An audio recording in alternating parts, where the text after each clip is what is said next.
everyone, welcome back to my channel and welcome to another video. Today I have a book haul. I have needed to film this book haul for a really long time. I did a video at the beginning of Vlogmas, but that video was quite old at the time it went up. I kind of filmed it like early to mid-November and then kept it for December.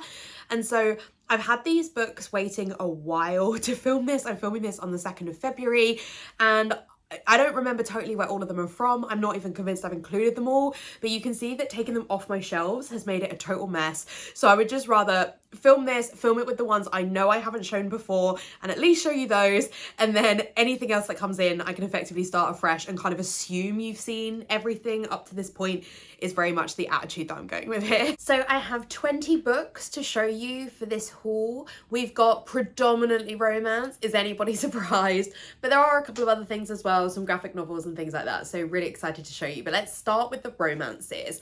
So first up I have Husband Material by Alexis Hall. This is the sequel to Boyfriend Material, which I read in 2022. It was one of my favourite books in the year, 5 stars. I absolutely loved it.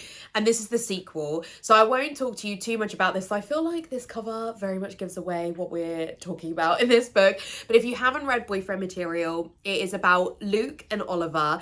Luke has a really complicated relationship with his dad, and his dad is like reforming himself and very publicly in social media is like this really praised person, and he abandoned Luke when he was a kid. Luke has a lot of unresolved issues around that, so he's really acting out and he gets a lot of really negative press.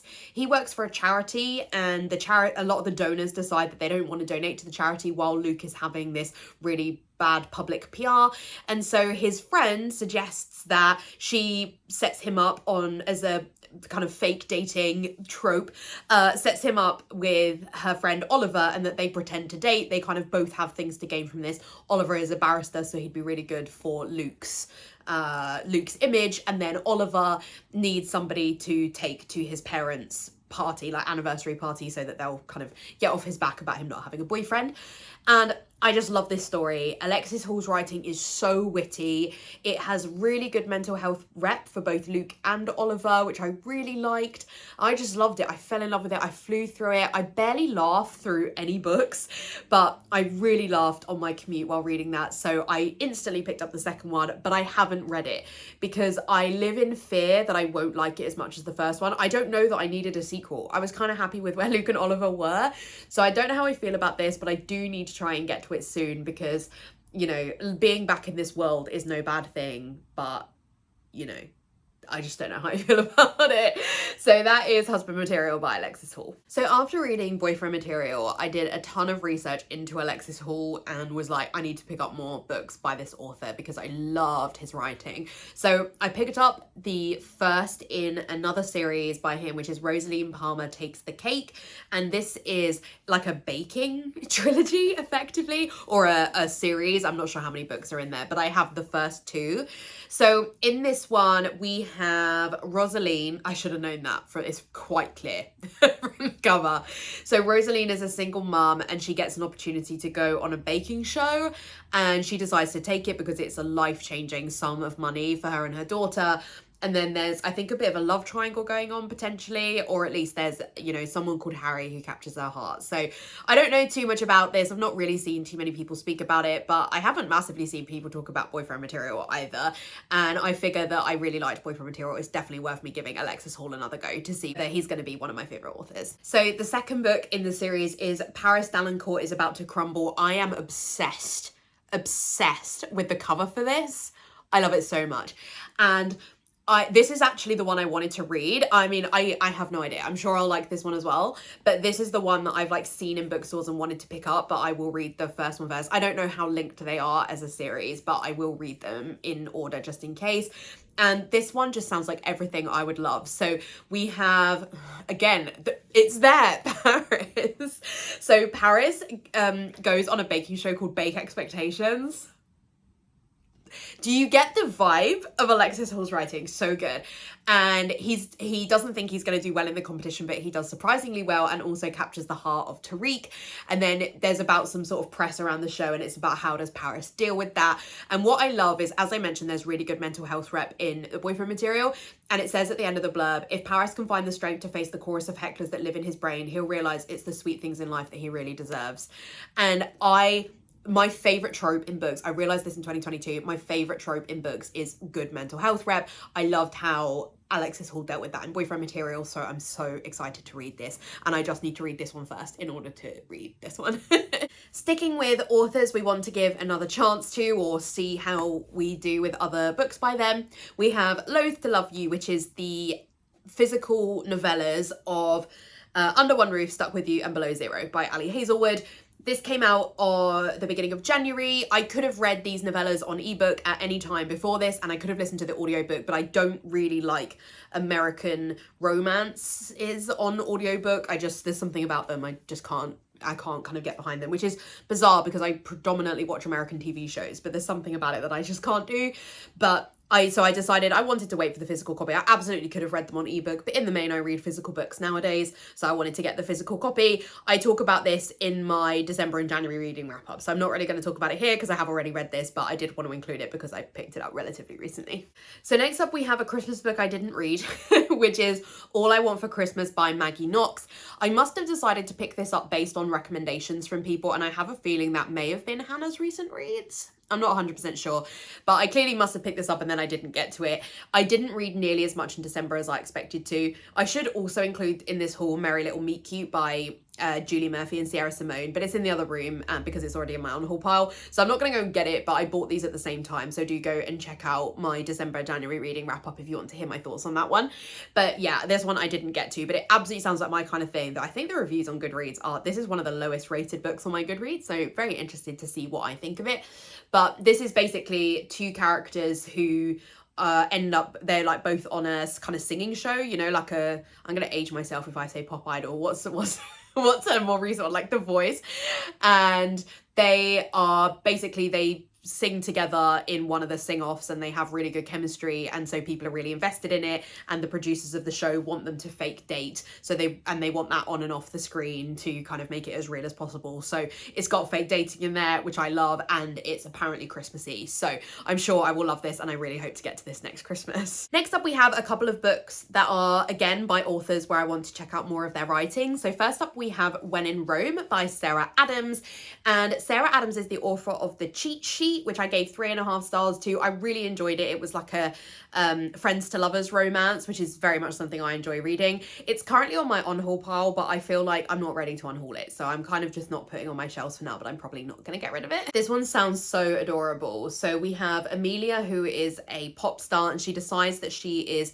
just sick of kind of her public image and she wants to escape. Inspired by her favorite film Roman Holiday, she ends up going to Rome, Kentucky, and then her car breaks down when like outside Noah's house. Noah decides to let him stay with her, and it's just going to be temporary, or is it?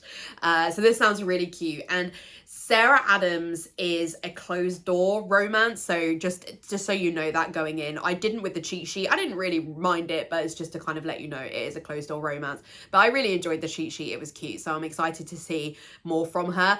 This was in a £3 for £6 deal in the works, which is, if you are not from the UK, is like, I would say kind of like a craft shop. It sells a myriad of different things, but it has a fair amount of books, and it sells books like major sort of TikTok books and that kind of thing. It sells them pretty cheap, so that is where I pick up quite a lot of my books. And I, for the first time ever, didn't make use of the 3 for £6 deal because I had most of the books that I wanted, so I just paid the £2.50 for this one, but I will take the sticker off after this. Next up we have My Killer Vacation by Tessa Bailey. I love Tessa Bailey's writing. I've read It Happened One Summer and Hook, Line and Sinker by Tessa Bailey, and I really enjoyed both of them, and I'm really excited for Secretly Yours, which is coming out later this month. And I just feel like I will probably enjoy this. It's a mixture of like a cozy murder mystery, or at least some kind of murder mystery. Basically, the main character, she gets kind of roped into helping with this murder mystery, and she is not really a murder, you know, she's not an investigator, she just likes true crime podcasts, and she ends up kind of helping the person who's actually there to solve the murder. And, you know, they end up hitting it off, even though he feels like he's kind of babysitting her. So I don't know how believable this will be, like, because you have to, I feel like with any of those kind of mysteries, like the same with like watching Only Murders in the Building, you do have to suspend your reality disbelief somewhat to enjoy them. But I think that this will probably be very cute, and being Tessa Bailey, I expect probably very steamy, so it'll probably be a fun time. And then last up for ones which are authors that I've read before in this romance section, we have Astrid Parker Doesn't Fail by Ashley Herring Blake. I read Delilah Green Doesn't Care earlier in the year, and I did enjoy it. I gave it 3.5 stars. It wasn't my favourite thing ever, but I did definitely enjoy it. And this is the second one in the series. I'm so interested to see where this one goes, and I can't really talk about it if you haven't read the first one, because even kind of seeing the front cover of the second one is in some ways a spoiler for the first one. So I'm not going to say anything about what this one is about, but if you don't know, Delilah Green Doesn't Care is about Delilah, who moves back to Bright Falls temporarily when her stepsister Astrid invites her for her wedding. And she invites Delilah to be the photographer, and Delilah has a really complicated relationship with Astrid, with her stepmom, and with Bright Falls, and so it's about her dealing with that while also figuring out her feelings for Astrid's best friend Claire. So that's what that one's about. And I can't, as I say, I can't talk about this one, but I am excited to read it and see where the story progresses from here. Next up, I have one I totally bought on a whim. I just read the blurb and think it looks fun, and I just read the blurb again and I think it reads fun. So this is Hex Appeal by Kate Johnson. So I'll be saving this for spooky season this year. And I love the cover of this. It's so cute. Again, I picked this up from the works, so this was just a £5 one.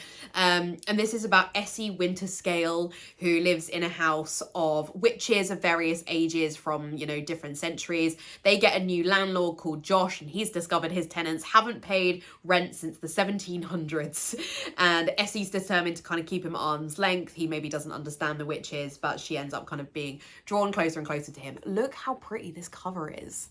It's so gorgeous. So yeah, really excited to read that. It's giving me kind of X-Hex vibes, which I absolutely loved. I really, really loved X-Hex. So I'm looking forward to reading this in spooky season this year. So the next book I wasn't going to pick up because I watch Hayley in Bookland, and Hayley's mentioned this book quite a few times, so she really didn't like it. And there's been like, I've seen it so often in bookstores, and I've been like, should I get it, should I not? And I ultimately decided not to. But I wanted to pick up Exes and Os by Amy Lea, and I then realised it's the second in a series, so I also have Set on You, because I don't know if they're linked, and so I would rather just read them in order in case they are. And ultimately this is a book that I feel like I could have picked up several times before and didn't, so it should be fun.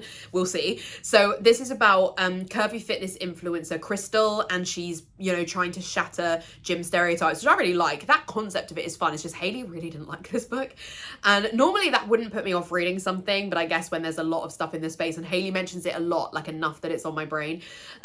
So, you know, she's trying to break stereotypes at the gym, and then she runs into Scott, who's a firefighter, and sparks fly. He's trying to steal her gym equipment, and then they end up kind of being in this constant battle in the gym, but they also end up meeting at their grandparents' engagement party, and so they sort of spend more time together because of that, and realize that maybe things aren't don't need to be as kind of fiery as they thought they were. So yeah, as I say, I wasn't particularly going to pick this up, but I really wanted to pick this one up because this has had some really good reviews for some people I follow on Instagram, and so I decided to get both of them. It was only £3 winner. Okay, this one sounds absolutely adorable. So this is Exes and Os, also by Amy Lea. We've also got a firefighter, so again, probably he's friends with the guy from the first one. So Tara has had her heart broken 10 times by 10 different men, but she just doesn't want to try dating app. I love this where it says, but nevertheless, Tara is still determined to find her perfect match. The only problem, Tara is a romance novel obsessive and her standards are sky high. I can absolutely hold my hands up to being that kind of person.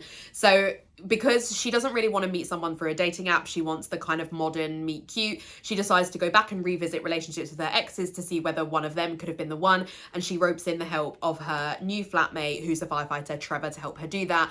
And they kind of discover through the process of this that maybe they have feelings for each other. So cute. I'm so excited for this one. This is just 100% the kind of thing I like to read. So I just filmed, like just before this, I filmed my February TBR and books I want to prioritize, and now I just really want to read these two. So that may be what ends up happening. Okay, the next one is like absolutely a buy just because of BookTube, which is The Fine Print by Lauren Asher. This is the first book in the Dreamland Billionaires series, and is the series basically where it's kind of like the guys, like the sons who run Disneyland is kind of the idea, and so it's about them kind of getting into relationships. And I didn't know whether I would like this. This has got very mixed reviews with people that I follow who consume books, but it was £6 and it was there, and I decided I was going to pick it up. I also love the cover. I think it's very cool. I think though J. Crew Plans, who's a planning YouTuber I follow, but she also reads, was saying that these have been picked up by another publisher and now they're not all going to match, which is incredibly distressing. So I assume I will have the same issue, but I don't know. But anyway, we have Rowan and Zara, and Rowan is basically asks people, I think, to submit some ideas for improving Dreamland. Zara does that on a drunken night out, and instead of firing Zara, which is what she thinks is going to happen, Rowan hires her to get her to implement the changes that she wants to make, and they kind of have some kind of relationship around this, but it seems like a sort of complicated one, and Zara's like, you can't fix the issues, that kind of thing. I don't know that much about it, other than it's like based on the like, you know, the idea, the premise of it is like the sons who run Disneyland, which is an interesting idea. I love Disney, so, you know, we'll see what I think of this. So now we're going to move on to, I have a couple of YA romances. I do also really like a YA romance, to be honest. I read quite a few in 2022 and loved them, so I've got a couple that were very much just cover buys. First we have Well That Was Unexpected by Jessie Q. Santo. And this is just absolutely a cover buy. It's so stunning. Picked this up in the Waterstones in Newcastle. So we have Charlotte, or Charlot, I'm not sure how you pronounce that, Charlot, and George, and he's called George Clooney. And they are catfished by their own parents, and they agree to have one date. And then the media get catch of it because George Clooney is one of the most famous families in Indonesia. So the media gets wind of it, and so they kind of have to kind of go along with it and get caught up in this publicity romantic stunt. So it sounds really cute. I'm really excited to read this. Sounds adorable. The cover's beautiful. What else can I say? Perfect read for me. And then the other YA romance that I have is We Can't Keep Meeting Like This by Rachel Lynn Solomon.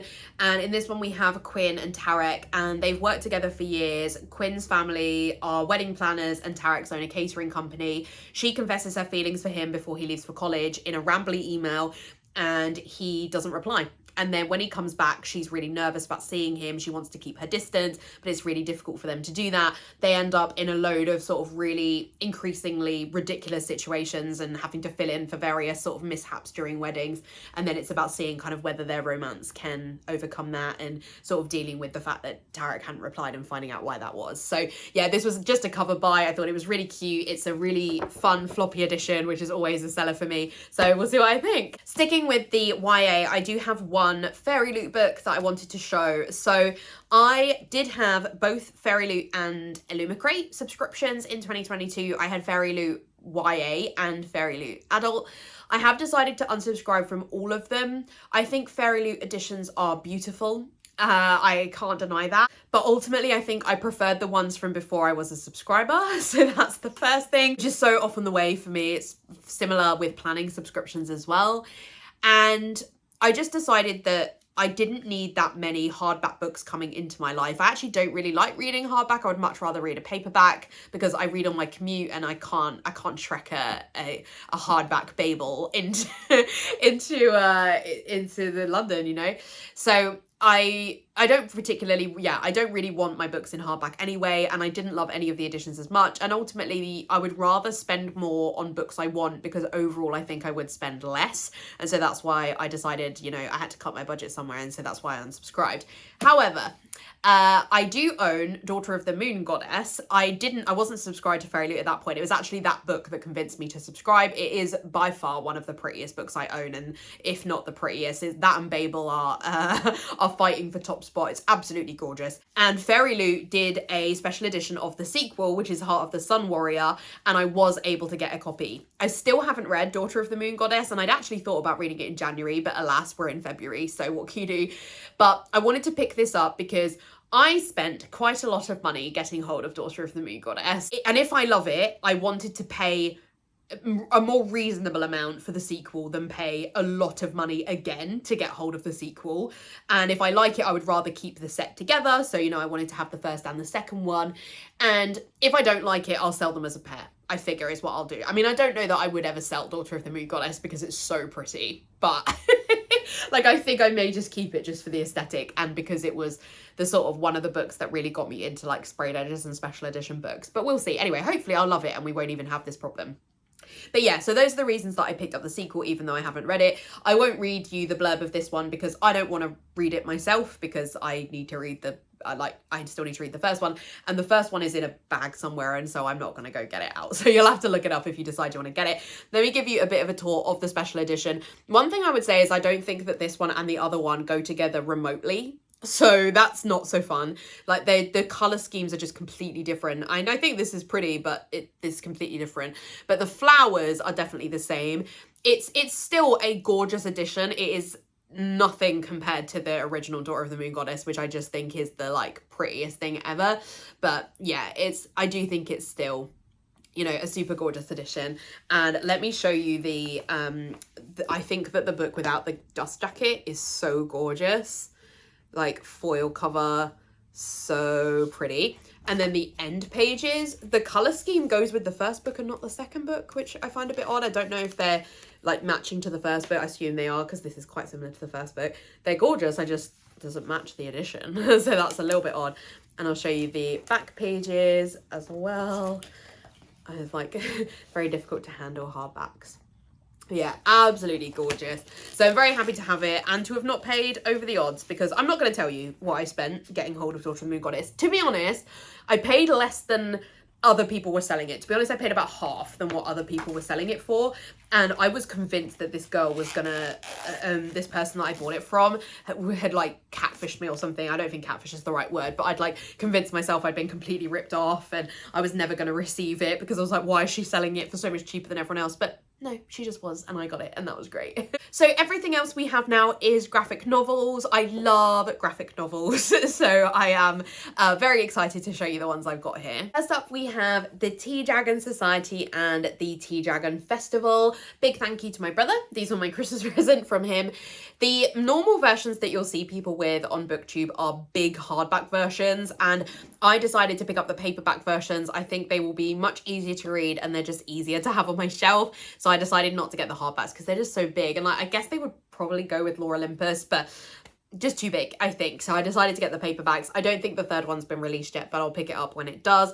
These are a middle grade, I think, graphic novels about some people that discover tea dragons, and they're very cozy and lovely, and I think it's about people just like taking care of tea dragons basically, and everyone who's read this says it's really cute and adorable, and I'm here for that. So I really wanted to get these, and again, they should be super easy read. There's no excuse as to why I haven't read them yet, but anyway, very adorable, and I think these are much easier for me to have on my shelves in this size. Next up, I have Everything Is Okay by Debbie Tung. This is a graphic novel memoir of the author's experience with anxiety and depression. I suffer from both, and I'm not doing so great with either of them right now, and so I thought it would be useful to have a book that I could read to maybe sort of make me feel a bit less alone and maybe consider some of the ways that I'm dealing with some of the stuff that's going on with me right now. The art is very cute. Let me see if I can find one. I obviously don't want to give anything away, but even just that is so cute. And yeah, there's a chance to look at the artwork. I just realized I didn't show you any artwork from the Tea Dragon Society. So cute. I honestly can't wait to read those. But yeah, so hopefully this will be useful for me. I'm someone who really likes to read about mental health rep in books. It sort of helps me to feel a little bit less alone. So hopefully this will be useful for me. I'm going to count the next one as a graphic novel. I don't think it really is a graphic novel, but it's like an illustrated book. But I'm going to count it in this category because I think it's the same kind of thing. And that is Audrey Hepburn by Megan Hess. So this is about Audrey Hepburn's life, predominantly shown through fashion. And I got this as a present from my parents for Christmas. So thanks, Mum and Dad. And I saw this in Waterstones and I didn't know it existed, and I was like, Stuart, I need this book. And he was like, oh no, I don't think so. And then my dad was like, is there anything you want for Christmas? And I was like, the Audrey Hepburn book. So in 2022, I went with my mum for my birthday to a Tiffany & Co exhibition at the Saatchi Gallery, and it was just beautiful to see all those diamonds. Just loved it. And we watched Breakfast at Tiffany's, the film, as part of that. And you know, the Saatchi Gallery is like near the Tiffany & Co shop. We didn't go in because we can't afford anything there, but it was just really fun to kind of go and like find out more about Audrey Hepburn, and we've done a lot of researching into Audrey Hepburn since watching Breakfast at Tiffany's. And so I just really wanted to get this because it really reminds me of my 30th birthday year and like reminds me of my parents. The artwork in this is unbelievably stunning. Let me find it to show you. Like we just, oh wait, come back. I mean, look, so gorgeous. There's not a ton of words. It's not going to take me very long to read. It's one that I'm just going to kind of have as a reference book. It would be very quick for me to read it but it does, you know, it's a nice little like story of Audrey's life. And I mean, come on, it's so beautiful. It's got gold sprayed edges. It's Tiffany blue. It's like so pretty. I'm so excited to have this, and it's just a huge thank you to my parents for getting it. So very excited to read this, even though like it will be very short to read, but still. And then last but not least for this haul is a book that came in today, which is Heartstopper Volume 1, the special edition in hardback. So I completely blame my friend Steffi for me getting this. So I got the email from Waterstones that they were releasing some special editions in hardback of Heartstopper. And Heartstopper is my favourite book of all time, my favourite series of all time. Heartstopper Volume 1 is my favourite thing I have ever read. My Heartstopper Volume 1 is signed by Alice Oseman because I met her at Yauk. I love Heartstopper, okay? But I prefer paperbacks, and I would never get rid of my paperbacks because the first one is signed by Alice Oseman. So there's no way I would get rid of them. And ultimately, I much prefer what the paperbacks look like on the shelf. Their spines. Part of the reason I actually ended up reading Heartstopper, not just because people were recommending it, but was because it's so beautiful. They look so good on shelves. So I was like, I'm not that bothered about having the hardbacks. I don't particularly read hardbacks. Like, I'm fine. But people kept talking about it in the group chat that I'm in. And ultimately, I think that, you know, my friends were like, look, you love Heartstopper, think about it.